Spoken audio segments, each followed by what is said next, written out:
안녕하십니까. 전기차 읽어주는 남자 전익남입니다. 오늘의 테슬라 뉴스, 전기차 뉴스인데 테슬라예요. 오늘의 주제는 테슬라의 보험 사업에 대해서 여러분들께 간단하게 말씀을 드릴까 합니다. 얼마 전에 기사가 나왔기 때문에 좀 읽어드릴까 해요. 테슬라가 보험 사업하는 거 좀 많은 분들이 알고 계실 겁니다. 심지어 제 영상을 보시는 분들 중에 테슬라에 대해서 굉장히 많이 관심을 가지신 분들은 저보다 이 테슬라의 보험에 대해서 더 자세하게 알고 계실 수도 있어요. 일단은 어떻게 보면은 많이 퍼져서 굳이 다뤄야 되나 싶은 뉴스긴 한데 아직 제가 다루지도 않았고 마침 또 뉴스가 또 나왔잖아요. 따끈따끈한 뉴스니까.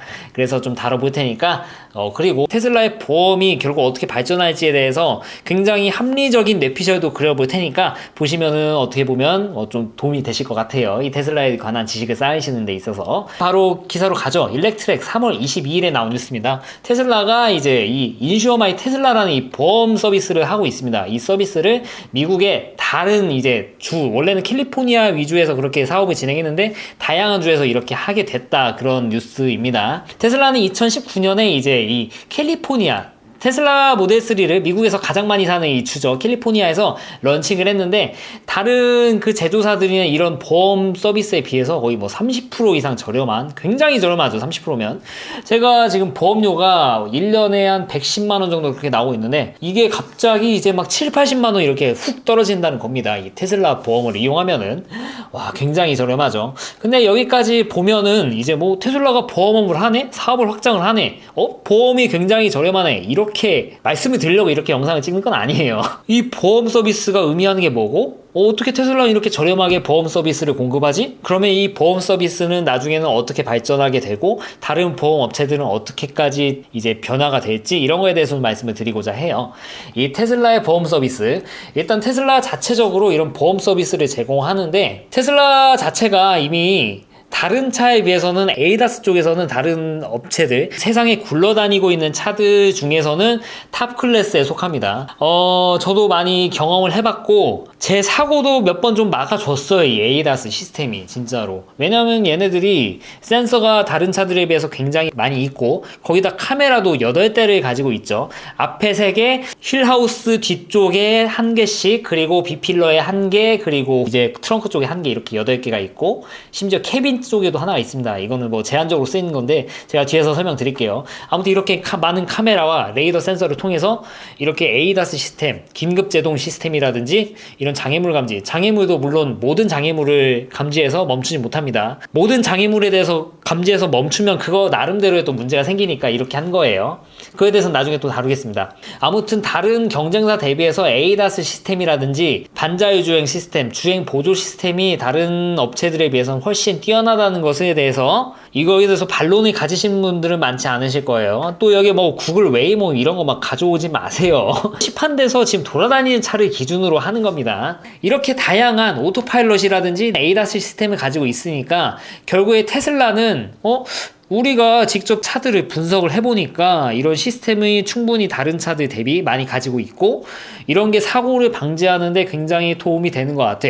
그래서 우리 보험료를 이 정도, 이용자에게 이 정도만 받아도 우리는 충분히 보험 사업을 꾸려나갈 수 있을 것 같아 라고 이렇게 책정을 했기 때문에 30%, 경쟁사 대비 30% 가까이 낮은 이런 저렴한 보험료를 가지고 이렇게 보험 서비스를 운영하고 있습니다. 결국에는 뭐 테슬라 자체가 다양하게 이렇게 에이다스 시스템을 우리 많이 가졌으니까 자신 있어 이렇게 나오는 거니까 이거에 대해서는 크게 뭐 의문점을 가질 필요가 없어요. 근데 여기서 한 단계를 더 나아가 볼까 하는데요. 바로 제가 오늘 말씀드리고 싶은 거는 각 개인별 운전 습관에 따른 사고 이력 이런 거를 전부 다 통틀어서 보험료를 산출하는 정말 기가 막힌 이 자동차 보험의 패러다임을 바꿀 수 있는 그런 시스템에 대해서 말씀을 드릴까 해요. 이런 시스템을 이용할 수만 있으면 정말 보험사는 정말 굉장히 반길 겁니다. 이거를 할 수 없기 때문에 보험사들은 뭐 운전 경력이라든지 운전자의 나이라든지 아니면은 심지어 뭐 팀의 운전 할인 이런 것까지 쓰죠. 사실 이것도 조작하려면 조작할 수 있습니다. 뭐 어디 게시물 보니까 버스 타고 다니실 때 이 T맵을 키신다고 해요. 그래서 점수를 올려놓고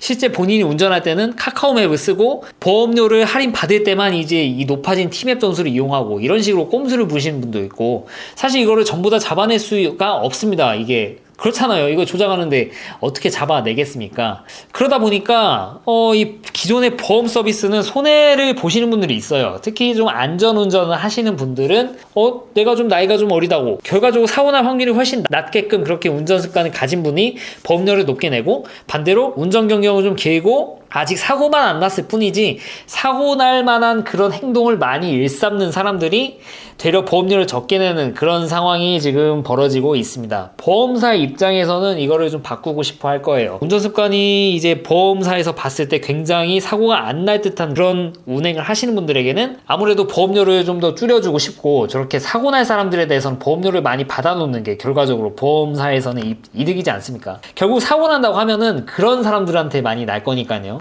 안 그래도 테슬라 차량들 모델3 카페 보면은 전손 처리 굉장히 많이 당하고 있어서 저 이번에 이제 보험을 갱신해야 되는데 약간 좀 걱정이 돼요. 되려 늘어날까봐. 결국엔 그럼 보험 서비스 받으려고 뭐 보험을 드는 거긴 하지만, 결국에는 이게 이 짐을 테슬라 운용하는 사람들이 나눠지게 된다는 것입니다. 하지만 개인별 운전 습관을 정말로 제대로 파악할 수 있어서 그거에 맞는 보험료를 산출할 수 있는 그런 상황이 오면은 진짜 굉장히 합리적인 보험 서비스라고 볼 수 있죠.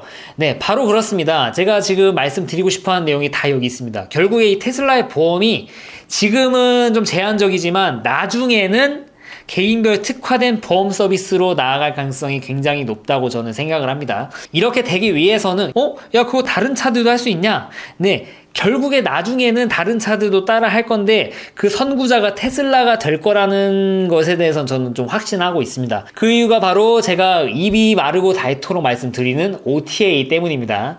이 OTA 단순히 이게 무선 업데이트만 되는 것에서 제가 만족하는 건 절대 아닙니다. 이미 사실 이것만으로도 뭐 V2L이나 이런 것들에 비해서 제 개인적으로는 훨씬 더 자동차의 패러다임을 바꿀 수 있는 항목이 바로 OTA라고 생각을 해요. 자율주행과 함께. 이 OTA는 이런 무선 업데이트를 뿌려주는 것 뿐만 아니라 운전자의 습관 이런 것들에 대한 백데이터도 업데이트라는 과정이라든지 아니면 수시로 테슬라 측에 전달을 해줄 수 있는 시스템이 마련이 됐다라는 것을 또 뜻하기도 합니다. 그러니까 이런 상황이 올 수 있습니다. 이걸 보험 쪽으로 생각을 해보면은 전익남 운전 습관을 봤더니 이 사람이 급가속 급감속을 즐겨하고 고속도로에서 과속도 하고 칼치기도 많이 하고 테슬라 컴퓨터에 내가 봤을 때는 이제 전익남은 사고날 확률이 굉장히 높은 사람이다. 이 사람은 좀 보험료를 많이 좀 때려야겠다. 이 데이터를 가지고 이제 보험료를 때리는 거죠. 개개인별 맞춤 이제 자동차 보험 서비스가 정말 나중에는 개시가 될 거란 말입니다. 그러면은 굉장히 합리적이죠. 나는 정말로 안전운전을 하는데 보험료가 너무 높게 나오는데 이제 테슬라에서 이런 보험 서비스 또 이런 백데이터를 이용한 개인별 특화 보험 서비스를 시행한다면 이 사람 운전 습관 주행도 뭐 급가속도 안 하고 제한 속도도 잘 지키고 굉장히 운전 습관이 좋네.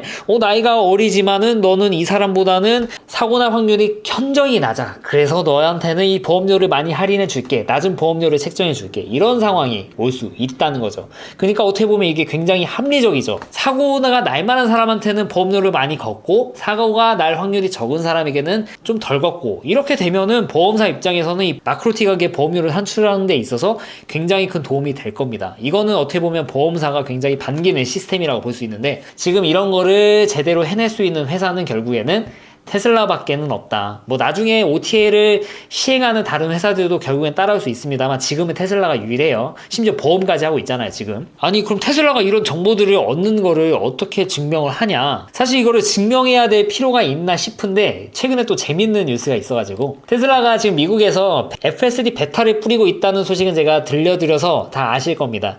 그러니까 FSD를 산 사람을 대상으로 극히 일부의 사람들에게 이 FSD 베타 시내에서도 자율주행을 사용할 수 있는 이 베타를 뿌리고 있습니다. 근데 최근에 이 테슬라가 FSD 베타를 이용하고 있는 사람 중에서 주의를 기울이지 않는 사람들한테는 이 베타를 뺏어버렸다는 이런 뉴스가 나왔습니다. 그러니까 이런 사람들이죠. FSD 베타를 이용하는데 유튜브 찍는다고 막 손 떼고 뭐 치터 쓰고, 물론 치터 막혔지만 거의 뭐 사고 나게끔 뭐 자는 신용을 한다든지 핸들에 파지를 안 한다든지 이런 사람들을 다 감지를 해서 이런 사람들한테는 FSD 베타를 빼버렸어요. 왜냐면 이런 사람들이 결국에는 안전운전하는 사람들에 비해서 FSD 베타를 이렇게 성의 없이 이용을 했을 때 사고를 일으킬 수 있기 때문에, FSD 베타를 이용하다 사고가 난다는 것은 결국에 테슬라 입장에서 결코 좋은 일이 아니죠. 아직은 초기 단계니까 결국엔 이런 사람들한테도 테스트를 하긴 해야겠지만 이런 초기 단계의 베타 테스트에서는 그래도 운전 습관이 양호하고 테슬라가 권장하는 방법대로 FSD를 사용하는 사람들에게 이런 베타를 좀 더 나눠주는 게 훨씬 더 테슬라 입장에서 좋겠죠. 따라서 이런 거를 운전 습관들을 이미 테슬라는 감지를 할 수 있습니다. 사실 시율법도 한 게 급가속이나 급감속, 과속 이런 거 데이터, 백데이터 이런 거를 얻는 거는 정말 테슬라 입장에서 그냥 정말 A도 아니고 심지어 테슬라는 이런 것도 있습니다. 네, 제가 아까 초기에 말씀드렸던 것처럼 이 테슬라 캐빈 쪽에는 이런 조그만 카메라들이 있어요. 모델 3, 모델 Y는 있습니다. 모델 S랑 X랑 있든가는 제가 좀 기억이 가물가물한데 아무튼 리프레시는 있을 거예요. 이런 카메라를 장착한 이유가 결국에는 이 테슬라가 이 모델 3와 모델 Y를 통해서 이루고자 했던 게 바로 로보택시죠. 그러니까 차가 주차장에서 세워져 있는 도중에 너 주차장에 세워져 있는 거 굉장히 아까운 일이니까 혼자 돌아다니면서 택시라도 해라. 그렇게 하면서 이제 자유주행을 하면서 혼자 돌아다니면서 택시를 하고 차를 쓸 때 퇴근 시간이 됐을 때쯤 이제 회사 주차장에 와서 이제 테슬라 오너는 이제 차를 타고 이제 퇴근하는 거예요. 차를 놀리는 게 아닙니다. 그러니까 차를 주차장에서 놀리는 게 아니라 차를 안 쓸 때 이렇게 택시를 하는 겁니다. 돈도 벌어다 주고. 정말 대단하지 않습니까? 이런 걸 하기 위해서 결국에는 이 실내에서 어떤 일이 벌어지고 있는지 봐야 되니까 이런 카메라가 있어야 되는 거는 확실히 좀 필요하다고 좀 보여집니다. 그래가지고 이런 카메라를 장착했는데 참고로 이 카메라에서 보는 모습이 이렇게 보인다고 합니다. 앞열, 뒤열 다 잘 보이죠. 결국에는 그 목적을 위해서 이렇게 카메라를 장착을 해놨지만 그와 별개로 이게 FSD 베타에서도 이 카메라가 쓰일 수도 있는 여지가 있다고 보여집니다. 왜냐면은 이 카메라를 이용해서 이거 베타 테스트 하는 사람 봤더니 손에서 놓고 그냥 뭐 차에서 뭐 먹으면서 가고 이거 완전 불량한 사람이네. 이 사람한테 베타 뺏어야겠다. 이렇게 판단할 수도 있는 여지가 있죠. 이 카메라를 통해서. 그래서 이 카메라를 좀 아직은 쓰이지 않으니까 FSD 베타나 뭐 이런 거 아니면 쓰이지 않으니까 이렇게 좀 혹시 모르니까 개인정보에 민감하신 분들은 이걸 사가지고 장착해서 가리시는 분들이 있는데 아무튼 테슬라는 이 운전자의 주행 습관을 판단하는 데 있어서는 전혀 지금의 스펙으로도 전혀 문제가 없다는 말씀을 드리고 싶습니다. 사실 이런 주행 습관을 가지고 개인별 특화 보험 서비스를 하는 거에 대해서는 지금도 가능하다고 저는 생각을 해요. 가능하다고. 이미 데이터 충분히 얻을 수 있다고 생각해요. 이런 데이터를 얻는 것보다 훨씬 낫지 않습니까? 보험사에서도 이런 서비스들이 빨리 활성화가 되기를 바라는 건데 아직은 이런 데이터들을 좀 얻는 데 있어서 개인보호법이 아무래도 좀 걸리지 않습니까? 이런 거 수집하는데 약간 좀 제한이 있을 수 있으니까 아직은 그 정도 단계까지는 못 갔다고 보여지는데 결국에는 테슬라의 보험 서비스로 인해서 이런 합리적인 보험 서비스들을 이렇게 진행을 하게 될 거고 다른 보험사들도 이런 OTA라든지 실시간 운전자별 습관을 파악할 수 있는 시스템을 가진 자동차 업체들로부터 데이터를 받을 수 있는 그런 권한까지 갖게 되고 이런 권한에 대해서 허락해주면은 우리 보험료 할인해줄게. 그러면은 결국에 개인정보를 허락하는 사람들도 생길 거니까 이런 서비스들이 활성화가 되면은 결국에는 이게 바로 보험 서비스의 혁신이 될 수도 있다라는 게 바로 제 개인적인 생각이기도 하고 이미 뭐 테슬라 주식 투자하시는 분들은 다 알고 계실 거라 생각을 해요. 생각보다 여러분들 FSD, OTA 이런 것들을 통해서 얻어지는 정보들이 굉장히 많습니다. 패러다임의 변화가 바로 이런 거 아니겠습니까? 저는 개인적으로 생각을 해요. 참고로 저는 테슬라 주주가 아닙니다. 테슬라 주주였으면 진짜 좋았을 것 같은데 제가 돈이가 없어가지고 네, 오해 안 하셨으면 좋겠습니다. 이런 거 보면은 아무튼 테슬라가 단순히 전기차만 만드는 회사가 아니다. 단순히 배터리만 만들려고 하는 회사는 아니다. 보험 서비스도 하고 있고 이런 배터리 스토리지 사업도 하고 있고 정말 다양한 서비스를 하고 있는 그런 회사다라고 좀 알고 계시면은 나중에 뭐 투자를 하신다거나 이런 거에 있어서 좀 도움이 되실 수도 있으실 것 같아요. 참고로 투자 권유하는 거 아닙니다. 저는 테슬라 주식 사고 싶은데 돈이 없어서 못 사요, 저는. 네, 이상 전기차 읽어주는 남자 정익남이었습니다. 네, 앞으로도 유익한 주제를 가지고 여러분들 찾아뵐 테니까 좋아요와 구독 부탁드리겠습니다. 시청해주셔서 대단히 감사합니다.